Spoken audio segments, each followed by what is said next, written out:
नमस्कार,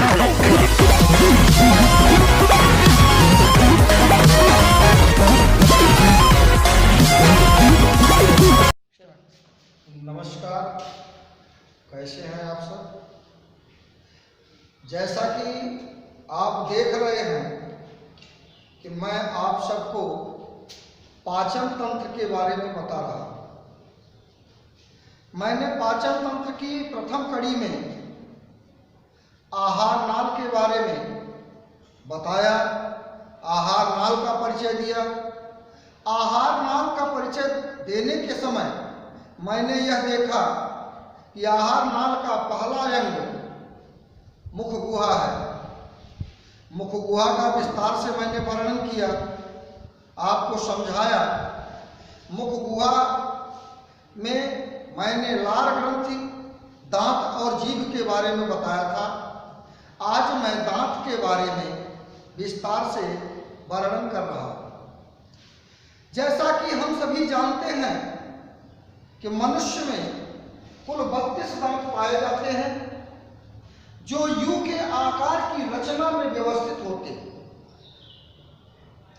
जैसा कि चित्र में दर्शाया भी गया है, और आप अपने मुख के दांत के द्वारा उसका कंपैरिजन भी कर सकते हैं।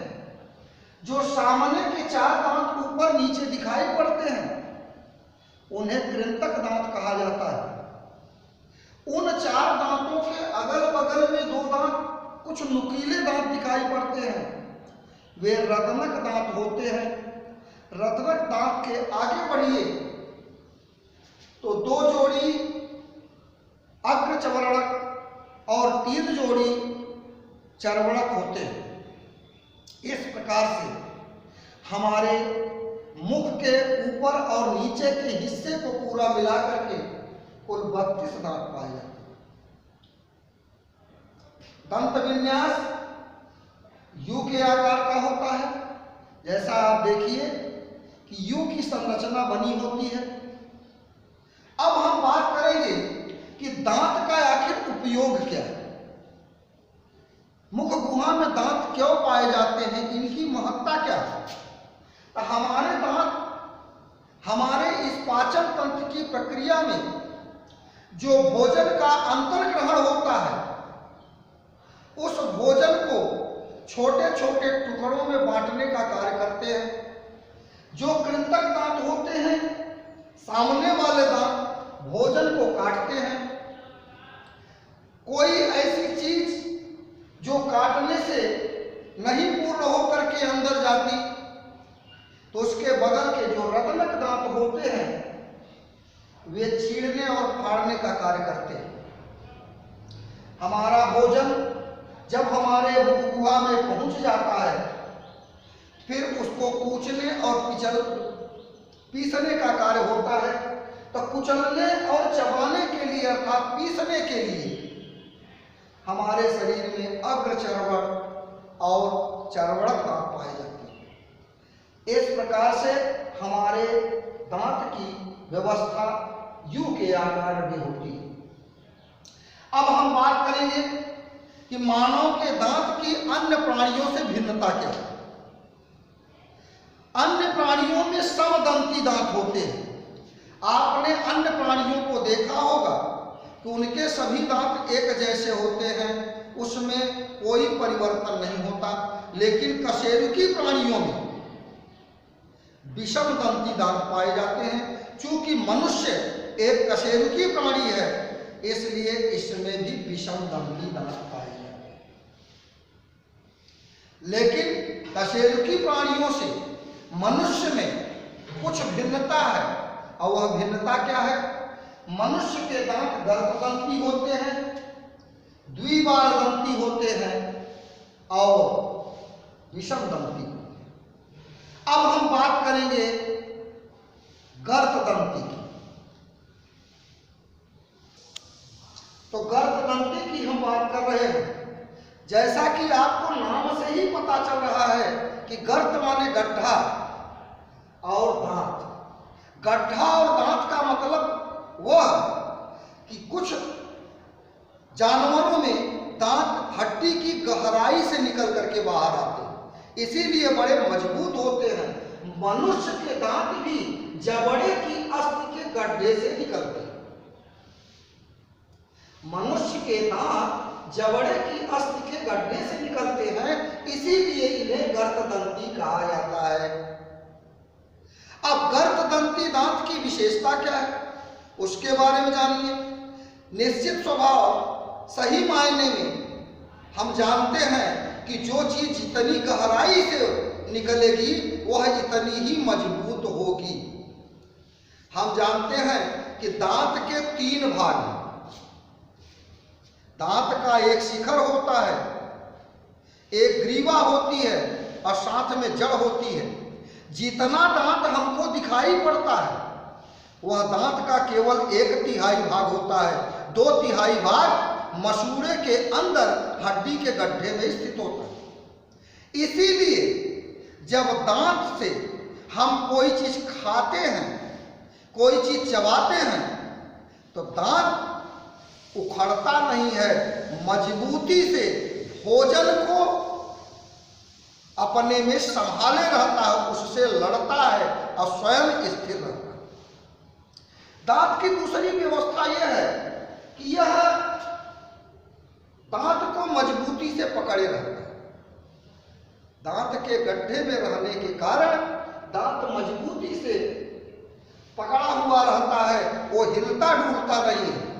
इसीलिए आप जानते होंगे कि जैसे जैसे अवस्था ढलती है, मसूड़ा और अस्थियां दांत को छोड़ती जाती हैं, तब दांत हमारा हिलने लगता है। हाथ हिलते हिलते एक अवस्था ऐसी आती है कि मसूड़ा और जबड़े की अस्थि पूरी तरह से दांत को छोड़ देती है और दांत उखड़ जाते हैं। ऐसा वृद्ध पुरुषों में होता है। अब आगे की बात हम करेंगे। जैसा कि दूसरा पॉइंट लिखा है कि भोजन को चबाते समय दबाव पड़ता है। जैसे हम चना खाते हैं, मटर खाते हैं, चना मटर आदि वस्तुएं बड़ी कठोर वस्तुएं होती हैं। इनको बड़ी ताकत लगा करके मुख के अंदर तोड़ना पड़ता है, तब दांत पर बहुत बड़ा असर पड़ता है। लेकिन अगर यह दांत गर्तदंती न होता तो चने के दबाव से उखड़ करके बाहर हो जाता। लेकिन गर्तदंती होने के कारण ही यह उखड़ता नहीं है, बल्कि चने को ही तोड़ देता है। अब आगे बात करेंगे। जैसा कि दूसरा पॉइंट है द्विबारदंती।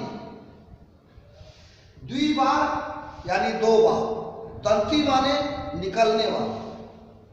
मनुष्य का दांत पूरे जीवन काल में 2 बार निकलता है। पहला 6 महीने की अवस्था से लेकर के आपका 3 वर्ष की अवस्था तक निकलता है। इसे क्षीर दंत कहते हैं, जिसे सामान्य भाषा में दूध का दांत कहा जाता है, लैक्टेरल टीथ। ये जो दूध का दांत होता है, इसमें भी एक विशेषता है। क्योंकि दूध का दांत ऊपर और नीचे दोनों निकलता है, लेकिन क्या कोई बता सकता है कि दूध का दांत सबसे पहले नीचे निकलता है कि सबसे पहले ऊपर निकलता है? तो आपको मैं बता देता हूं कि 6 महीने में जब दांत निकलने की प्रक्रिया प्रारंभ होती है, तो सबसे पहले नीचे से कृंतक दांत दूध के दांत के रूप में बाहर निकलता है। उसके बाद अगली प्रक्रिया प्रारंभ होती है। जब एक शिशु की अवस्था 8 महीने की होती है, तब ऊपर का कृंतक दांत निकलता है। इस प्रकार से सबसे पहले दांत, चारों दांतों में सबसे पहले कृंतक दांत, उसमें भी नीचे का कृंतक दांत सबसे पहले निकलता है। अब दूध का दांत कहाँ, कितनी, कैसी अवस्था में होता है? जैसा कि चित्र में मैंने बताया था कि 4 प्रकार के दांत होते हैं, कृंतक, रदनक, चर्वणक और चर्वणक। कौन दांत कहाँ स्थित होता है, कितनी अवस्था में होती, कितनी संख्या में होता है, उसके लिए एक दंत सूत्र होता है, उसे क्षीर दंत सूत्र कहते हैं। जैसा कि आप जानते हैं शिशुओं में कुल 20 दांत पाए जाते हैं। दूध के दांत की संख्या 20 होती है। उनका सूत्र यह है I2/2, C1/1, PM 0/0, M 2/2 = 5/5। अब इसका पूरा मैं विश्लेषण आपको बता रहा हूं। I का मतलब कृंतक अर्थात इंसाइशन। 2/2 का तात्पर्य होता है कि 2 दांत ऊपर और 2 दांत नीचे, अर्थात कृंतक दांतों की संख्या होती है 4। उसके बगल में होता है कैनाइन अर्थात रत्नक। तो 2 दांत का मतलब यहां पे हुआ 2 जोड़ी, क्योंकि 2 इधर होते हैं 2 इधर होते हैं, कुल मिला के 4 हो गए। तो 4 दांत ऊपर 4 नीचे। इसी प्रकार से इधर देखिए 1/1 लिखा हुआ है। तो 1 का मतलब 1 जोड़ी से है, 1 का मतलब 1 दांत से नहीं है, क्योंकि 1 दांत बाएं साइड में 1 दांत दाएं साइड में ऊपर होता है। उसी प्रकार से 1 बाएं साइड में 1 दाएं साइड में नीचे होता है। जबकि दूध के दांतों में अग्रचर्वणक की संख्या नहीं होती, वह नहीं निकलता। शिशुओं में आपने देखा होगा कि आगे के दांत निकलते हैं, रदनक दांत निकलता है, सबसे पीछे का दांत निकलता है, बीच का भाग खाली होता है। फिर चर्वणक की बात कर रहे हैं। चर्वणक की भी व्यवस्था होती है, 2 जोड़ी ऊपर और 2 जोड़ी नीचे। इस प्रकार गिनती है 2 1 3 2 5, 2 1 3 2 5, 5/5 अर्थात 5 5 10 हो गया। 10 का मतलब हुआ जोड़ी है, 10 जोड़ी अर्थात 10 × 2 = 20 दांत पाए जाते। ये दूध के दांतों की व्यवस्था है। धीरे धीरे दूध के दांत 6 वर्ष से लेकर के 12 वर्ष की अवस्था में गिरना प्रारंभ हो जाते हैं। दूध के दांत जब गिरने लगते हैं तो उनके स्थान पर दूसरे दांत निकलना प्रारंभ करते हैं। उन्हें कहते हैं अस्थाई दांत। यह अस्थाई दांत कुल 22 वर्ष की अवस्था तक निकलते हैं। लेकिन सबसे जानने योग्य बात यह होती है कि 16 से लेकर के 17 वर्ष तक की अवस्था तक मनुष्य में अर्थात किशोर में कुल 28 दांत ही होते हैं। क्यों 28 दांत होते हैं? क्योंकि ये जो चर्वणक का अंतिम जोड़ा दांत होता है, चर्वणक का अंतिम जोड़ा दांत ये बहुत देर से निकलता है। 22 वर्ष में भी निकलता है, 23 वर्ष, कभी कभी तो ये 25 वर्ष की अवस्था ले लेता है। जो चर्वणक दांत सबसे लास्ट में निकलता है उसी को कहते हैं अक्कल दांत, विजडम टीथ। इसीलिए सामान्य भाषा में कहा जाता है कि जब वह दांत निकल आता है तब व्यक्ति समाज के कार्यों के लिए परिपक्व हो जाता है। इसीलिए इसका नाम विजडम टीथ। इस प्रकार से अगर हम पूरे जीवन काल के दांत की व्यवस्था देखें तो 3 वर्ष तक कुल 20 दांत रहते हैं, 17 वर्ष तक 28 दांत रहते हैं, 17 वर्ष के बाद कभी कभी 22 वर्ष 25 वर्ष तक 32 दांत हो जाते हैं। इस प्रकार से किसी भी मनुष्य को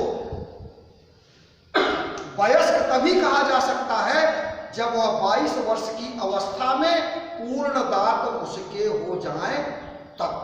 इसी पूरी व्यवस्था के कारण मनुष्य को द्विबारदंती दांत वाला प्राणी कहा जाता है। तीसरी व्यवस्था मैंने बताई थी विशेषता विषमदंती। विषमदंती का तात्पर्य क्या है? समय और विषम 2 संख्याएं होती हैं। विषम का मतलब होता है समान न होना। तो मनुष्य के दांत भी एक जैसे नहीं होते, 32 दांत एक जैसे नहीं होते, 4 प्रकार के दांत होते हैं, जैसा कि आपको फिगर में बताया जा रहा है कि 4 दांत हैं, कृंतक, रदनक, अग्र चर्वणक और चर्वणक। कृंतक दांत की संरचना ये है, आप देखिए यहाँ पे जैसे खुरपी होती है, उस खुरपी जैसी संरचना से की तरह वो बनाया गया है। ये काटने का कार्य करता है। एक पर एक का जब कोई वस्तु 2 कृंतक दांतों के बीच में रखी जाती है तो वह कट से इसीलिए कट जाती है। अगला देखिए, रदनक दांत है, भाले जैसा बनाया गया है, नुकीला, जैसे चाकू होती है, चाकू चीरने फाड़ने का कार्य करता है। तो जैसे गन्ना आप जब चूसते हैं तो गन्ने का जब छिलका निकालना होता है तो छिलका निकालने के लिए इसी दांत का प्रयोग किया जाता है। इसीलिए गन्ना आप किनारे रख के छीलते हैं, सामने से नहीं छीलते। अगली बात आ गई अग्र चर्वणक, उसकी संरचना और चर्वणक की संरचना लगभग एक जैसी होती है। आपको एक बात बता दूं कि कृंतक और रदनक में केवल एक एक जड़ें होती हैं, जबकि अग्र चर्वणक और चर्वणक में 2-2 या 3-3 जड़ें होती हैं। इसीलिए ये दांत ज्यादा मजबूत होते हैं। अब इन दांतों को इनके कार्य के बारे में समझाते हैं। कृंतक काटता है, रदनक चीरता फाड़ता है, अग्र चर्वणक कुचलता है, जैसे चटनी पीसी जाती है उसी प्रकार से यह कुचलता है। और जबकि जो चर्वणक होता है यह पीसने का कार्य करता है, पूर्णतया लुगदी में परिवर्तन करने के कार्य में आता है। यह हमारी पूरी की पूरी दंत व्यवस्था है। दंत की स्थूल संरचना अब हमें आपको समझाने चल रहे हैं। अब मैं दांत की स्थूल रचना आपको बता रहा हूं बहुत ही संक्षेप में। जैसा कि चित्र के माध्यम से आपको दिख रहा है कि दांत के 3 पार्ट होते हैं। इसका 1/3 भाग मसूड़े के बाहर निकला होता है, जबकि 2/3 भाग मसूड़े के भीतर होता है। अंतिम भाग जबड़े की हड्डियों से दबा रहता है। जो मसूड़े के बाहर का भाग होता है उसे शिखर क्राउन कहते हैं। जो मसूड़े में भाग होता है उसे ग्रीवा या नेक कहते हैं। और जो जबड़े की हड्डियों में फंसा हुआ भाग होता है उसे जड़ या रूट कहते हैं। यह जो शिखर होता है इनेमल नामक सफेद रंग की परत से ढका होता है। यह कि इनेमल मानव शरीर का सबसे कठोर पदार्थ है। इतना कठोर पदार्थ है कि अगर इससे फौलाद टकराए तो चिनगारी निकलती है। अब दांत का जो शेष भाग जो मसूड़े के अंदर होता है वह सफेद रंग का नहीं होता, बल्कि वह सीमेंटम नामक पीले रंग के लचीले परंतु मजबूत पदार्थ का बना होता है। इसी सीमेंटम में ही डेंटिन होता है और डेंटिन के गड्ढों में रक्त केशिकाएं और तंत्रिका जाल होता है। रक्त केशिकाओं से ही यही डेंटिन ऑक्सीजन और पोषक पदार्थ लेकर के दांत वृद्धि करती है। इस प्रकार से आज मैंने आपको दांत के बारे में विस्तृत संरचना और विस्तृत कार्य और उसकी विस्तृत व्यवस्था, मानव के लिए दांत का महत्व पूरा समझाया। अब अगले वीडियो में मैं आपको जीभ के बारे में बताऊंगा और साथ में ग्रसनी के बारे में समझाऊंगा, उसका महत्व बताऊंगा। धन्यवाद।